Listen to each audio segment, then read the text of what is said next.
Hello everyone, welcome to my Kashmir blog. এই যা যা যা যা, এটা কাশ্মীর ব্লগ নয়, এটা হচ্ছে দিল্লি ব্লগ। কিন্তু ব্যাপারটা হচ্ছে, আমি তো কাশ্মীর বলে বলে হ্যাবিচুয়েট হয়ে গেছি, যেহেতু কাশ্মীরে গেছিলাম তাই জন্য কাশ্মীর ব্লগ বলে ফেলেছি, কিন্তু এটা দিল্লির ব্লগ।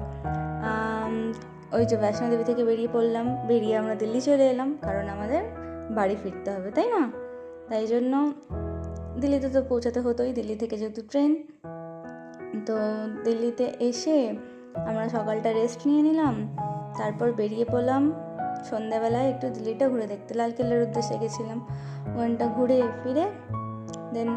আর হ্যাঁ, কি আর বলবো, আর আমার বলার কিছু নেই। ওখানে অটোতে পা রাখা মানে জাস্ট মনে হচ্ছে আগুন, এত টাকার অটোর মানে ভাড়ার ডিমান্ড, কি আর বলবো। একটুখানি যাচ্ছে বাট স্টিল তোমাকে টাকা দিতে হবে বেশ অনেকটাই, মানে আমাদের কলকাতার তুলনায় না দিল্লির মানে অটোর যে ফেয়ার প্রচণ্ড বেশি।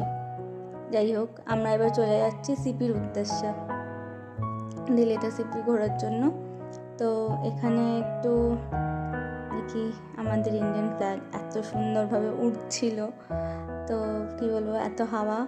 আর ফ্ল্যাগটা দেখে জাস্ট মনে হচ্ছিলো দেখতে থাকি দেখতে থাকি দেখতে থাকি। যেহেতু 15 আগস্টের টাইমে আমরা গিয়েছিলাম, তো ওখানটা খুব সুন্দর করে সাজানো ছিল চারিদিকে, মানে ইন্ডিয়ান থিমে আর কি। আর আমাদের এখানে স্ট্রিট সং হচ্ছিলো, যেটা আর কি আগে আমি রিলস ছেড়েছিলাম, খুব ভালো লাগছিলো সিপিতে গিয়ে। দেন আইসক্রিম খেয়ে নিলাম একটু, গরম বলে কথা, তো আইসক্রিম তো খেতে মন চাইবেই এত গরমেতে। তারপর আমার যেহেতু বেশি ড্রেস নিয়ে যাওয়া হয়নি, তাই জন্য ওখান থেকে টপ কিনে নিয়েছিলাম, আর অয়ন ওর টি শার্ট কিনে নিয়েছিল। কিনে এবার পরের দিন আবার চলে গেছি সিপিতে, কারণ ওর একটা টি শার্ট আর কি ছোটো হয়েছিল, তো ওটা চেঞ্জ করার জন্য টি শার্ট চেঞ্জ করে নিয়ে আমি একটা মোবাইল কভার কিনে নিয়েছিলাম, যেহেতু কভারটা এত সুন্দর দেখতে লেগেছিলো। আর আমার তো মানে কি বলবো, মোবাইলের কভার কিনতে প্রচুর ভালো লাগে, তো একটা মোবাইলের কভার কিনে নিলাম। তারপর কিনে নিয়ে দুপুরের লাঞ্চ করে আমরা বেরিয়ে পড়লাম কোথায় জানেন?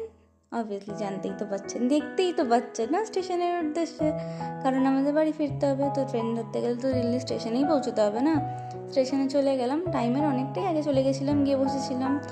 তারপরে ট্রেন চলে এলো, ট্রেন আসতেই আমরা ট্রেনে উঠে পড়লাম। আর ট্রেনে ওঠার পরে কি যে শান্তি, স্টেশনে এত গরম লাগছিল, দেন এসিতে ঢুকে একটা রিলিফ পেলাম। তারপরে আমাদের দেখা হয়ে গেছিলো ট্রেনে এই যে ঠাম্মাটা আর দাদুটার সাথে, মানে এত কিউট এরা দুজন, এত ভালো। এনাদের সাথে গল্প করে করে আমাদের ট্রেন জার্নিটা কখন যে শেষ হয়ে গেছে আমরা বুঝতে পারিনি, এত ভালো এনারা। এনাদের সাথে পুরো ট্রেনটা গল্প করেছিলাম। আর হ্যাঁ, আমাদের ট্রেনটা অনেক লেট করেছে, মানে হাওড়া স্টেশনে ঢোকাতে। তো আমরা কি খাবো, যেহেতু অনেক আমাদের সকালে পৌঁছে যাওয়ার কথা, সেখানে দুপুর হয়ে গেছে, তাই জন্য আমরা পিৎজা অর্ডার করেছিলাম। আর ওই ঠাকুমার দাদুটাও বললো তা আমাদের জন্যও করে দাও, তো ওনাদের জন্যও করে দিয়েছিলাম। আমরা সবাই খুব ভালোভাবে পিৎজাটা খেয়ে নিলাম, খেয়ে দিয়ে এবার আমরা পৌঁছে গেলাম অবশেষে হাওড়া স্টেশন। এবার হাওড়া স্টেশন পৌঁছে এবার বাড়ির দিকে যাব আবার ট্রেন ধরে। তো এখানেই আমার ব্লগটা শেষ, পুরো সিরিজটা শেষ।